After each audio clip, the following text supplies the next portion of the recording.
ओम शांति। ओम शांति। ओम शांति।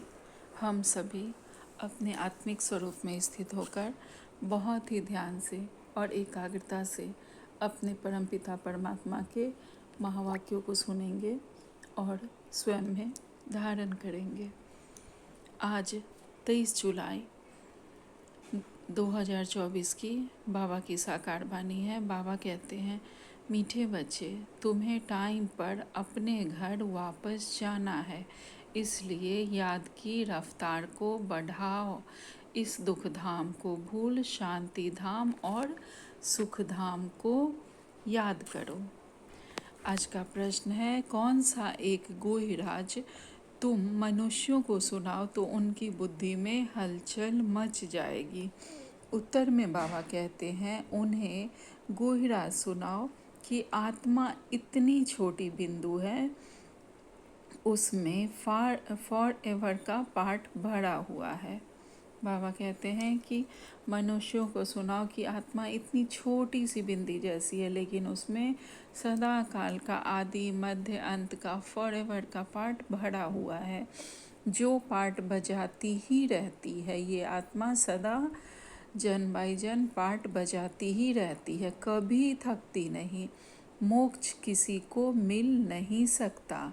मनुष्य बहुत दुख देकर कहते हैं मोक्ष मिले तो अच्छा है, लेकिन अविनाशी आत्मा पार्ट बजाने बिगर नहीं रह सकती।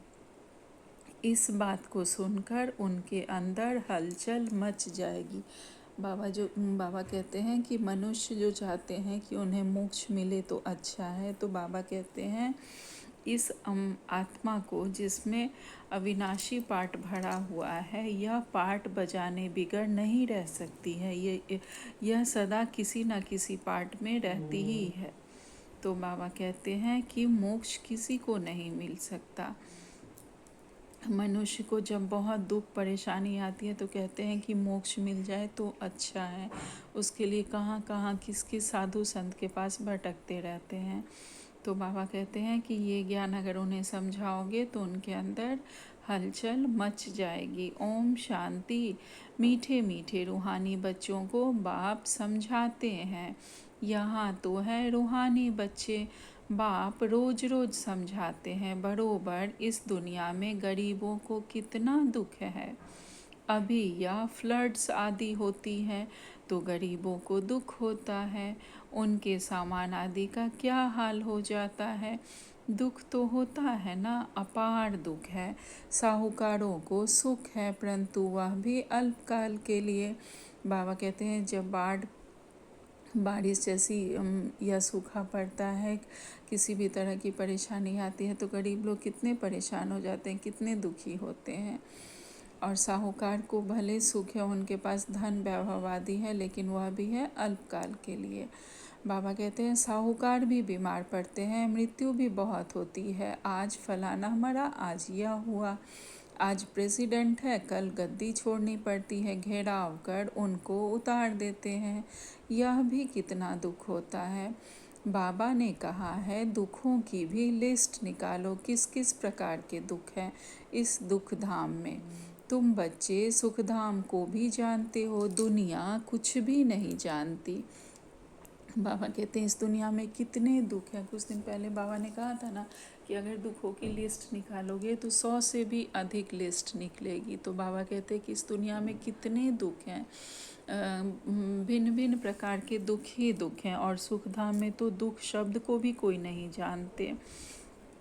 बाबा कहते हैं दुनिया कुछ भी नहीं जानती कि सुखधाम कौन सा है, किसे कहते हैं। दुखधाम सुखधाम की भेंट वह नहीं कर सकते। वह तो सुखधाम में जाते ही नहीं, तो वह जानते ही नहीं कि सुखधाम क्या होता है। बाप कहते हैं तुम सब कुछ जानते हो, यह मानेंगे कि बरोबर सच कहते हैं। यहाँ जिसको बड़े बड़े मकान हैं, एरोप्लेन आदि हैं, वह समझते हैं कलयुग को अजुन 40,000 वर्ष चलना है, बाद में सतयुग आएगा। घोर अंधियारे में है ना, उनका ज्ञान जो है वह तो घोर अंधियारे में है। अब उन्हों को नज़दीक ले आना है, बाकी थोड़ा समय है। कहाँ लाखों वर्ष कहते हैं, कहाँ तुम 5,000 वर्ष सिद्ध कर बतलाते हो। यह 5,000 वर्ष के बाद चक्र रिपीट होता है। ड्रामा कोई लाखों वर्ष का थोड़े ही होगा। तुम समझ गए हो, जो कुछ होता है वह 5,000 वर्ष में होता है। तो यहाँ दुख धाम में बीमारियाँ आदि सब होती है। तुम तो मुख्य थोड़ी बातें लिख दो, स्वर्ग में दुख का नाम भी नहीं। अब बाप समझाते हैं, मौत सामने खड़ा है। यह वही गीता का एपिसोड चल रहा है। जरूर संगम युग पर ही सतयुग की स्थापना होगी। बाप कहते हैं कि मैं राजाओं का राजा बनाता हूँ, तो ज़रूर सतयुग का बनाएगा ना। बाबा अच्छी रीति समझते हैं। बाबा कहते हैं अभी संगम पर जो बाबा आके हमसे मिले और ज्ञान दे रहे हैं, यह वही गीता का एपिसोड चल रहा है। तो संगम पर ही सतयुग की स्थापना होनी है और बाबा हमें राजा भी बनाएंगे, तो वहाँ के जहाँ पे सिर्फ सुख ही सुख है, सतयुग का राजा बनाएंगे। बाबा कहते हैं अब हम जाते हैं सुख धाम। बाप को ले जाना पड़े। जो निरंतर याद करते हैं वही ऊंच पद पाएंगे। बाबा कहते हैं अब हम जाते हैं सुख धाम। बाप को ले जाना पड़े। जो निरंतर याद करते हैं वही ऊंच पद पाएंगे। उसके लिए बाबा युक्तियाँ बताते हैं। याद की रफ्तार बढ़ाओ। कुंभ के मेले पर भी टाइम पर जाना होता है। तुमको भी टाइम पर जाना है। ऐसे नहीं कि जल्दी जल्दी जाकर पहुँचेंगे। नहीं, यह जल्दी जल्दी करना अपने हाथ में नहीं है। यह तो है ही ड्रामा में नोंद। महिमा सारी ड्रामा की है। यहाँ कितने जीव जंतु आदि दुख देने वाले हैं।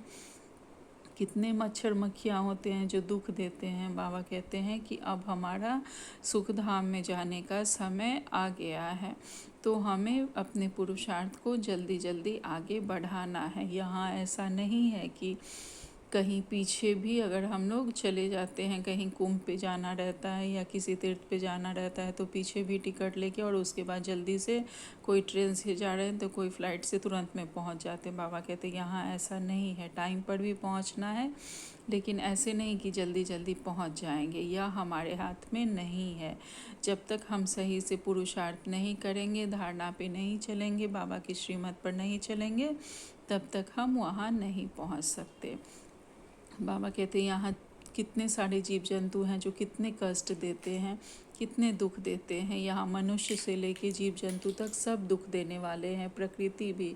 अब बाबा कहते हैं कि सतयुग में तो ऐसा कुछ होता नहीं। बाबा कहते हैं अंदर में ख्याल करना चाहिए, वहाँ यह होगा। सतयुग तो याद आता है ना। ओम शांति। बाबा कहते हैं कि सतयुग में कोई भी जीव जंतु भी हमें किसी भी तरह की दुख नहीं देंगे। बाबा कहते हैं अंदर ख्याल करना चाहिए, वहाँ यह होगा। सतयुग तो याद आता है ना। सतयुग की स्थापना बाप करते हैं। पिछाड़ी में सारा नट सेल में ज्ञान बुद्धि में आ जाता है।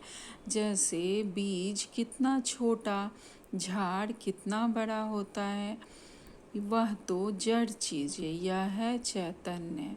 इनका किसको पता नहीं है। कल्प की आयु लंबी चौड़ी कर दी है। भारत ही बहुत सुख पाता है, तो दुख भी भारत ही पाता है। बीमारियां आदि भी भारत में अधिक हैं। यहाँ मच्छरों सदृश मनुष्य मरते हैं क्योंकि आयु छोटी है। यहाँ के सफाई करने वालों और विलायत के सफाई करने वालों में कितना फ़र्क है। विलायत से सारी इन्वेंशन यहाँ आती है। सतयुग का नाम ही पैराडाइज्ड है। वहाँ सब सतो प्रधान है। तुमको सब साक्षात्कार होंगे। यह है अब संगम युग, जबकि बाप बैठ समझाते हैं, समझाते रहेंगे, नई नई बातें सुनाते रहेंगे। बाबा कहते हैं सतयुग का हम सबको साक्षात्कार होगा। बाबा तब तक हमें सारा अपना ज्ञान धन से हमें भरपूर कर रहे हैं, बैठकर समझा रहे हैं और नई नई बातें हमें सुनाते रहेंगे। बाप कहते हैं, दिन प्रतिदिन गोही गोही बातें तुमको सुनाता हूँ। आगे थोड़े ही पता था बाबा इतनी बिंदी है, उनमें सारा पार्ट भरा हुआ है फॉरएवर। तुम पार्ट बजाते आए हो, तुम किसको भी बताओ तो बुद्धि में कितनी हलचल हो जाएगी कि यह क्या कहते हैं, इतनी छोटी बिंदी में सारा पार्ट भरा हुआ है। सो बजाते ही रहते, कब थकते नहीं हैं किसको भी पता नहीं है। बाबा कहते हैं बाहर किसी मनुष्य को अगर हम समझाएंगे कि आत्मा इतनी छोटी सी बिंदु है और वह कभी थकती नहीं, वह एक के बाद एक या शरीर रूपी वस्त्र बदलती रहती है और अपना पार्ट बजाती रहती है, जहाँ जो पार्ट मिलता है जिस जन्म में, कभी थकती नहीं है, तो वो नहीं समझेंगे। बाबा कहते हैं अभी तुम बच्चों को समझ पड़ती जाती है कि आधा कल्प है सुख और आधा कल्प है दुख। बहुत दुख देखकर ही मनुष्य कहते हैं इससे तो मोक्ष पा ले। जब तुम सुख में शांति में होंगे वहाँ थोड़े ही ऐसे कहेंगे। यह सारी नॉलेज अभी तुम्हारी बुद्धि में है। जैसे बाप बीज होने के कारण उसके पास सारे झाड़ की नॉलेज है, झाड़ का मॉडल रूप दिखाया है, बड़ा थोड़े ही दिखा सकते। बुद्धि में सारी नॉलेज आ जाती है, तो तुम बच्चों की कितनी विशाल बुद्धि होनी चाहिए। कितना समझाना पड़ता है कि फलाने फलाने इस समय बाद फिर आते हैं पार्ट बजाने। यह कितना बड़ा ह्यूज ड्रामा है। यह सारा ड्रामा तो कभी कोई देख भी ना सके, इम्पॉसिबल है। दिव्य दृष्टि से तो अच्छी चीज़ देखी जाती है। गणेश, हनुमान यह सब हैं भक्ति मार्ग के, परंतु मनुष्यों की भावना बैठी हुई है तो छोड़ नहीं सकते। अब तुम बच्चों को पुरुषार्थ करना है, कल पहले मिशल पद पाने के लिए पढ़ना है। बाबा कहते हैं हम सब की भावना भक्ति में बैठी हुई है तो हम सब नहीं छोड़ पाते हैं, और जो भक्ति मार्ग वाले हैं वो भी नहीं छोड़ पाते हैं, वो तो भक्ति कर ही रहे हैं। तो बाबा कहते हैं कि अब हम बच्चों को पुरुषार्थ करना है, कल पहले जैसे हमने किया था वैसे ही फिर से पद लेने के लिए हमें पढ़ना है। तुम जानते हो पुनर्जन्म तो हर एक को लेना ही है। सीढ़ी कैसे उतरे हैं यह तो बच्चे जान गए हो। जो खुद जानते हैं वह औरों को भी समझाने लग पड़ेंगे। बाबा कहते हैं इस सृष्टि चक्र का ज्ञान अगर हम बच्चे समझ गए हैं, खुद समझ जाएंगे तो औरों को भी समझाने लगेंगे। कल पहले भी यही किया गया होगा, ऐसे ही म्यूज़ियम बनाकर कल पहले भी बच्चों को सिखाया होगा। पुरुषार्थ करते रहते हैं, करते रहेंगे। हर कल पुरुषार्थ करते हैं और करते रहेंगे। ड्रामा में नोंद है, ऐसे तो ढेर हो जाएंगे, गली गली घर घर में यह स्कूल होगा। है सिर्फ धारणा करने की बात। बोलो तुम्हारे दो बाप हैं, बड़ा कौन ठहरा, उनको ही पुकारते हैं। रहम करो, कृपा करो, अर्थात हमारे परमपिता परमात्मा जो हमारे पिता हैं उन्हीं को, वो बड़े हैं उन्हीं को हम पुकारते हैं, अपने लौकिक पिता को नहीं पुकारते हैं। उन्हें कहते हैं कि रहम करो, कृपा करो। बाप कहते हैं मांगने से कुछ भी नहीं मिलेगा, हमने तो रास्ता बता दिया है, मैं आता ही हूँ रास्ता बताने। सारा झाड़ तुम्हारी बुद्धि में है। हमें कैसे कौन सा कार्य करना है उन सब बातों का बाबा ने रास्ता बता दिया है। हमें अपना पार्ट कैसे निभाना है, किस समय कौन सा कार्य मनसा वाचा कर्मणा करना है। बाबा ने हर एक बात के लिए इन मुरलियों में श्रीमत दी है। तो हमें अगर हम ज्ञान को ध्यान से मुरली को पढ़ेंगे, उसे स्वयं में धारण करेंगे, तो हमें समय प्रमाण वो बातें याद आएगी और हम हर बातों को बहुत आसानी से पार कर जाएंगे। आगे बाबा कहते हैं बाप कितनी मेहनत करते रहते हैं, बाकी बहुत थोड़ा टाइम बचा है। मुझे सर्विसेबल बच्चे चाहिए, घर घर में गीता पाठशाला चाहिए। और चित्र आदि ना रखो, सिर्फ बाहर में लिख दो। चित्र तो यह बैच ही बस है, बाबा कहते हैं कि चित्र लिखने की ज़रूरत नहीं है, बस घर के बाहर लिख दो। बाबा कहते हैं हर घर में बिल्कुल सतयुगी माहौल होना चाहिए। हर घर में बाबा कहते हैं कि गीता पाठशाला होना चाहिए। चित्र तो यह बैज ही बस है, पिछाड़ी में यह बैज ही तुमको काम में आएगा। इशारे की बात है, मालूम पड़ जाता है। बेहद का बाप जरूर स्वर्ग ही रचेंगे, तो बाप को याद करेंगे तब तो स्वर्ग में जाएंगे ना। यह तो समझते हो हम पतित हैं, याद से ही पावन बनेंगे, और कोई उपाय नहीं है। स्वर्ग है पावन दुनिया, स्वर्ग का मालिक बनना है तो पावन जरूर बनना है। स्वर्ग में जाने वाले फिर नरक में गोते कैसे खाएंगे?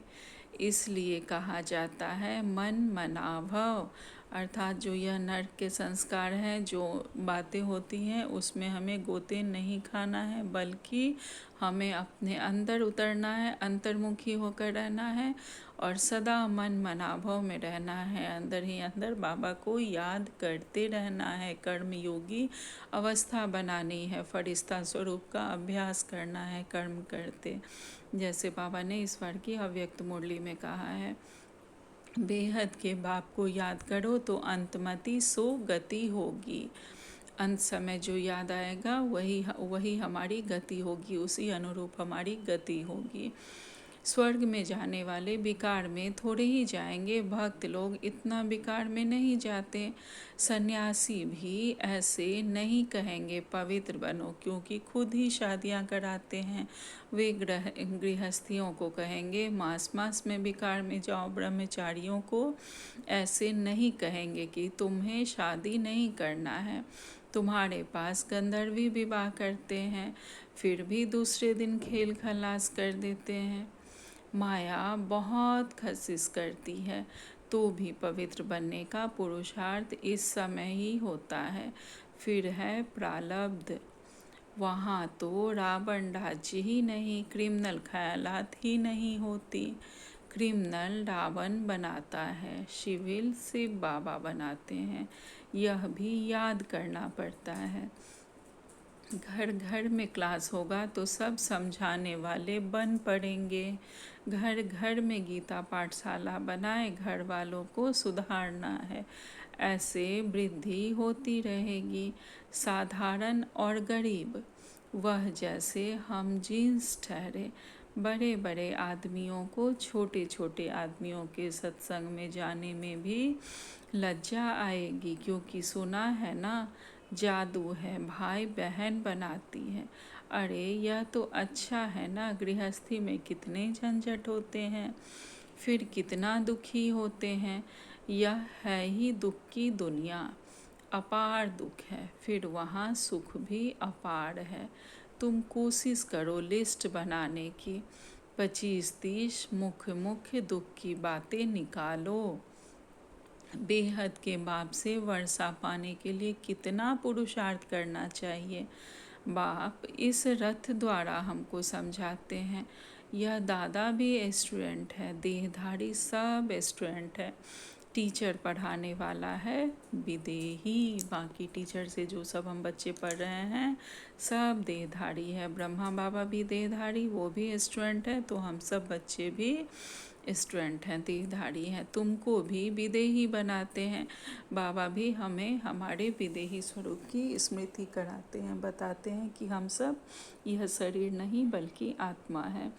बाबा कहते हैं, इसलिए बाप कहते हैं शरीर का भान छोड़ते जाओ। यह मकान आदि कुछ भी नहीं रहेगा, वहाँ सब कुछ नया मिलना है। पिछाड़ी में तुमको साक्षात्कार बहुत होंगे, यह तो जानते हो। उस तरफ विनाश बहुत हो जाएगा। एटॉमिक बॉम्ब से यहाँ के लिए हैं रक्त की नदियाँ, इसमें टाइम लगता है। बाबा कहते हैं विदेशों में बहुत विनाश होगा एटॉमिक बॉम्ब आदि से, लेकिन यहाँ पे प्रकृति द्वारा विनाश होगा। बाबा कहते हैं यहाँ का मौत बड़ा खराब है, यह अविनाशी खंड है। नक्शे में देखेंगे हिंदुस्तान तो एक जैसे कोना है। ड्रामा अनुसार यहाँ उनका असर आता ही नहीं। यहाँ रक्त की नदियाँ बहती हैं, अभी तैयारियाँ कर रहे हैं।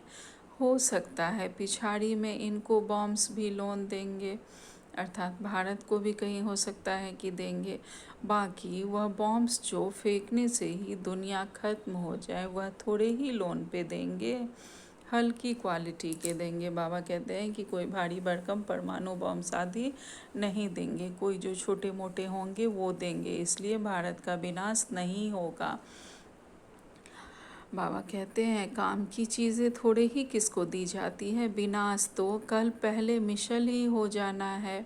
नई बात नहीं, ये अनेक धर्म विनाश, एक धर्म की स्थापना। भारत खंड कभी विनाश को नहीं पाता है। कुछ तो बचने ही हैं, सब मर जाए फिर तो प्रलय हो जाए। दिन प्रतिदिन तुम्हारी बुद्धि विशाल होती जाएगी, तुमको बहुत रिगार्ड रहेगा। अभी इतना रिगार्ड थोड़े ही है, तब तो कम पास होते हैं। बुद्धि में आता नहीं है कितनी सजाएं खानी पड़ेंगी, फिर आएंगे भी देरी से। गिरते हैं तो फिर की कमाई चट हो जाती है, काले के काले बन जाएंगे, फिर वह खड़े हो ना सके। कितने जाते हैं, कितने जाने वाले भी हैं। बाबा ने अनाउंस कर दिया है कि इस विकारों के वश होकर कितने जाते हैं और आगे भी कितने जाने वाले हैं। खुद भी समझ सकते हैं इस हालत में शरीर छूट जाए तो हमारी गति क्या होगी। हम खुद भी समझ सकते हैं कि हमने कितना क्या पुरुषार्थ किया है। अगर अभी आज हमारा शरीर छूट जाए तो हमें क्या पद मिलेगा, हमारी क्या गति होगी। बाबा कहते हैं समझ की बात है ना। बाप कहते हैं तुम बच्चे हो, शांति स्थापन करने वाले, तुम्हारे में ही अशांति होगी तो पद भ्रष्ट हो जाएगा। किसको भी दुख देने की दरकार नहीं। बाबा कहते हैं हम बच्चों को किसी भी तरह की अशांति नहीं फैलानी है, नहीं तो हम पदभ्रष्ट हो पड़ेंगे। और किसी भी बातों से मनसा वाचा कर्मणा किसी को दुख नहीं देना है। बाप कितना प्यार से सबको बच्चे बच्चे कहकर बात करते हैं। बेहद का बाप है ना, सारी दुनिया की इसमें नॉलेज है, तब तो समझाते हैं। इस दुनिया में कितने प्रकार के दुख हैं, ढेर दुख की बातें तुम लिख सकते हो। जब तुम यह सिद्ध कर बताएंगे तो समझेंगे कि यह बात तो बिल्कुल ठीक कहते हैं। बाबा कहते हैं कि उन्हें बताना है कि देखो अभी हर तरह से हर तरफ से दुख मिल रहा है। जब उन्हें सिद्ध करके प्रूव करके बताएंगे तब वह समझेंगे कि हाँ यह कहते तो ठीक है। यह अपार दुख तो सिवाय एक बाप के और कोई दूर नहीं कर सकते। दुखों की लिस्ट होगी तो कुछ ना कुछ बुद्धि में बैठेगा, बाकी तो सुना अनसुना कर देंगे। उनके लिए ही गाया जाता है, रीढ़ भेड़ क्या जाने साज के। बाप समझाते हैं तुम बच्चों को ऐसा गुलगुल बनना है, कोई अशांति गंदगी नहीं होनी चाहिए। अशांति फैलाने वाले देह अभिमानी ठहरे, उनसे दूर रहना है, छूना भी नहीं है। अच्छा, मीठे मीठे से खिलते बच्चों प्रति माता पिता बाप दादा का याद प्यार और गुड मॉर्निंग। रूहानी बाप की रूहानी बच्चों को नमस्ते। हम सब रूहानी बच्चों की रूहानी माता पिता बाप दादा को याद प्यार गुड मॉर्निंग और नमस्ते नमस्ते नमस्ते। शुक्रिया मेरे मीठे प्यारे बाबा, आपका लाख लाख शुक्रिया। आज धारणा के लिए मुख्य सार में बाबा ने पहली पॉइंट कही है, जैसे पढ़ाने वाला टीचर विदेही है, उसे देह का भान नहीं, ऐसे हमें भी विदेही बनना है।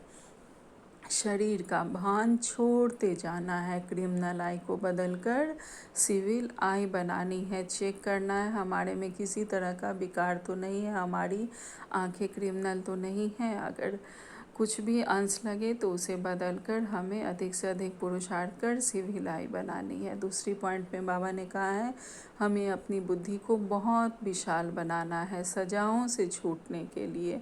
बाप का व पढ़ाई का रिगार्ड रखना है, कभी भी दुख नहीं देना है, अशांति नहीं फैलानी है, कभी भी हमें किसी को दुख नहीं देना है, किसी भी तरह की अशांति नहीं फैलानी है। साथ ही बाबा ने कहा है कि अगर कोई अशांति फैलाता है, कोई देह अभिमान के बस क्रोध करे, किसी तरह का लोभ करे, तो उनसे बाबा ने आज हमें दूर रहने के लिए भी कहा है। तो हमें इस बात को भी फॉलो करना है कि अगर किसी में इस तरह का लगे तो उनसे हमें थोड़ी सी दूरी बना के ही रखनी है। कोशिश ज़रूर करना है, बाबा का ज्ञान देने का, समझाने का प्रयास ज़रूर करना है, लेकिन लगे अगर कोई इस तरह के विकारों के बस हैं तो उनसे दूरी बना के रखनी है। कोई बहुत ज़ोर से बोलते हैं, बात नहीं समझते हैं, देह अभिमान में सदा रहते हैं, तो उनसे थोड़ा दूरी बना के रखना है। मनसा सेवा लेकिन ज़रूर करनी है, मनसा सेवा मनसा दान देते रहना है। आज बाबा ने हमें वरदान दिया है, ब्राह्मण जीवन की नेचुरल नेचर द्वारा पत्थर को भी पानी बनाने वाले मास्टर प्रेम के सागर भव। ब्राह्मण जीवन की नेचुरल नेचर द्वारा हम बाबा के बच्चे पत्थर को भी पानी बना देने वाले मास्टर प्रेम के सागर बच्चे हैं। जैसे दुनिया वाले कहते हैं प्यार पत्थर को भी पानी बना देता है, ऐसे आप ब्राह्मणों की नेचुरल नेचर मास्टर प्रेम का सागर है।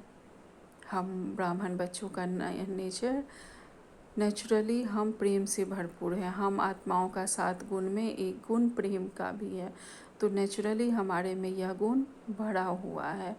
हम सब बाबा के बच्चे मास्टर प्रेम के सागर हैं। हमारा बाबा प्रेम का सागर, बाबा के बच्चे मास्टर प्रेम के सागर हैं।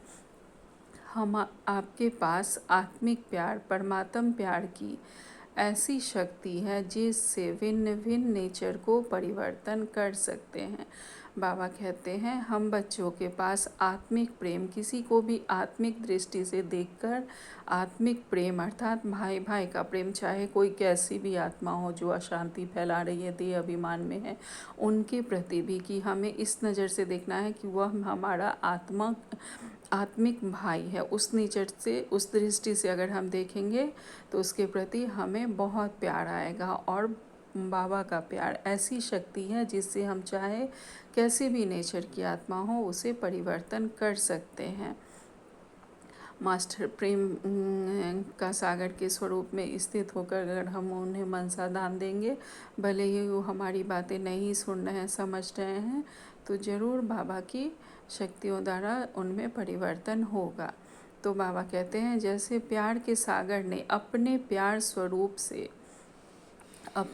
स्वरूप की अनादि नेचर से आप बच्चों को अपना बना लिया, जैसे बाबा ने अपने प्यार से हमें अपना बच्चा बना लिया है, ऐसे आप भी मास्टर प्यार के सागर बन विश्व की आत्माओं को सच्चा निस्वार्थ आत्मिक प्यार दो, तो उनकी नेचर परिवर्तन हो जाएगी। जैसे बाबा ने हमें अपना बच्चा बना लिया, बहुत सारा प्रेम से हमें अपने तरफ खींच लिया, इसी तरह हम भी बाबा की स्नेह का सागर बन के विश्व की जो भी आत्माएं हैं उन्हें हम सच्चा निस्वार्थ आत्मिक प्रेम अगर देंगे तो उनकी नेचर अवश्य परिवर्तन हो जाएगी। आज का स्लोगन है अपनी विशेषताओं को स्मृति में रख, उन्हें सेवा में लगाओ तो उड़ती कला में उड़ते रहेंगे। हमारे अंदर जो भी विशेषताएं हैं हमें सदा उसे अपनी स्मृति में रखना है कि मेरे में यह विशेषता है। मैं किसी को बहुत अच्छे से ज्ञान समझा सकता हूँ, किसी को मेडिटेशन करवा सकता हूँ, या किसी भी तरह की सेंटर से रिलेटेड कोई भी सेवा है वो मैं कर सकता हूँ, कोई क्लास बहुत अच्छी ले सकता हूँ, या जो भी हमारे ब्राह्मण जीवन की विशेषता हैं उस विशेषता को सदा हमें स्मृति में रखकर और तब चलना है और उस अनुरूप कार्य करना है। तो फिर हम सदा उड़ती कला में उड़ते रहेंगे और दूसरों को भी उड़ाते रहेंगे, हमारा पुरुषार्थ बढ़ता ही जाएगा। आज का अव्यक्त इशारे हैं, अगर कोई आपके सहयोगी भाई व बहन, परिवार की आत्माएं बेसमझी व बालहट से अल्पकाल की वस्तु को सदा काल की प्राप्ति समझ अल्पकाल का मान, शान, नाम व अल्पकाल की प्राप्ति की इच्छा रखती है तो दूसरे को मान देकर स्वयं निर्माण बनना, यही परोपकार देना है। यह देना ही सदा के लिए लेना है। अगर किसी को हमारे किसी भी बात से कोई कंपटीशन होती है कि इनको क्यों मिला, ये तो मुझे मिलना चाहिए था, कोई सेवा हो या कोई भी चीज़ हो, अगर उससे उन्हें खुशी मिलती है तो उन्हीं को भी वो प्राइज़ देके, जो भी है जिस चीज़ की वो इच्छा रखते हैं वह देके हमें निर्माण बन जाना है। अच्छा, ओम शांति, ओम शांति, ओम शांति। शुक्रिया।